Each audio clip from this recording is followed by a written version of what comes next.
بس في نصيحة مهمة جدا معظم الناس ما بتعملهاش، هي انك تخلق لنفسك طقوس انتقال بين الشغل والراحة. الدماغ محتاج اشارة واضحة ان وقت الشغل خلص ودلوقتي وقت الراحة. انها بقت لما تخلص شغل تروح تاخد شاور وتغير هدومها وتشرب كوباية شاي. قالت لي ببساطة الشاور ده بيخليني حاسة اني سبت شغل النهار ورايا ودلوقتي وقت راحتي. سيف بيعمل طقوس تانية، بيقفل الكمبيوتر والموبايل ويطلع يتمشى في الشارع لمدة 10 دقايق. قال لي المشي ده بيخليني اقدر افصل من شغل النهار. اليابانيين عندهم مفهوم كده اسمه الايكيجاي ومعناه سبب وجودك، ولو عايزين ممكن نبقى نعمل عنه فيديو تفصيلي في المستقبل، لان حقيقي المفهوم ده مهم جدا جدا. الايكيجاي بقى ببساطه هو المكان اللي بيتقطع فيه اربع حاجات: حاجه انت كويس فيها، حاجه انت بتحبها، حاجه العالم محتاجها، وحاجه انت ممكن تاخد عليها فلوس. وهنا ان المعنى انك تلاقي الحاجه اللي بتجمع كل اللي فات ده. لما تلاقي بقى الايكيجاي بتاعك مش هتحس بالاحتراق النفسي تاني، لان هتكون بتعمل حاجه ليها معنى ليك، مش مجرد شغل عشان فلوس. بس بشرط انك تكون محدد ليها اوقات مناسبه وما ترهقش نفسك اكتر من اللازم. داليا مثلا لقت الايكيجاي بتاعها لما بدات تتخصص في تصميم مساحات للاطفال ذوي الاحتياجات الخاصه. بعد ما اشتغلت فيه فتره جت قالت لي حسيت ان شغلي بقى ليه معنى،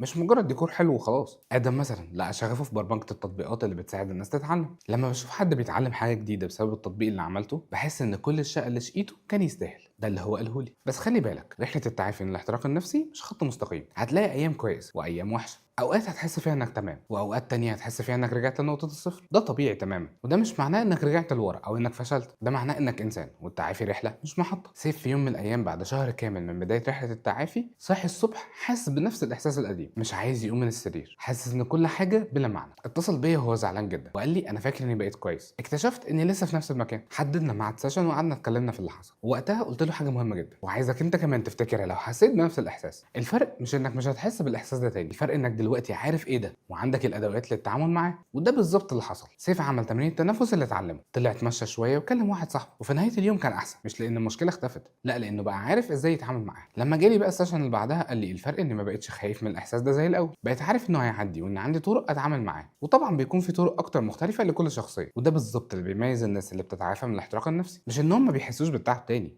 لا هما بيحسوا بيه بس بيعرفوا ازاي يتعاملوا معاه من بدري قبل ما يوصل لمرحله الخطر. داليا دلوقتي بقى عندها زي جهاز انذار، لما تحس بالصداع بيرجع او ان النوم بيبوظ او بتبقى عصبيه زياده عن اللزوم بتاخد خطوتين لورا وتراجع نفسها. انها اتعلمت تفرق بين القلق الطبيعي من اختيار قرار مهم وبين الشلل التام اللي كان بيجي لها زمان. قالت لي في مره وهي بتشرح لي الفرق بينهم: دلوقتي لما احس بالقلق بقول لنفسي ده عادي، ده معناه ان القرار ده مهم ليا، مش معناه اني لازم اهرب منه. ادم بقى يحتفل بالنجاحات الصغيره كل يوم. زمان كان بيشوف بس اللي ما خلصوش او اللي ما عملوش، دلوقتي بيكتب كل يوم 3 حاجات عملها كويس حتى لو كانت بسيطه، زي انه اتمشى 10 دقايق او شرب ميه كفايه. الاحتفالات بالنجاحات الصغيره خلاني قادر اكمل للنجاحات الكبيره.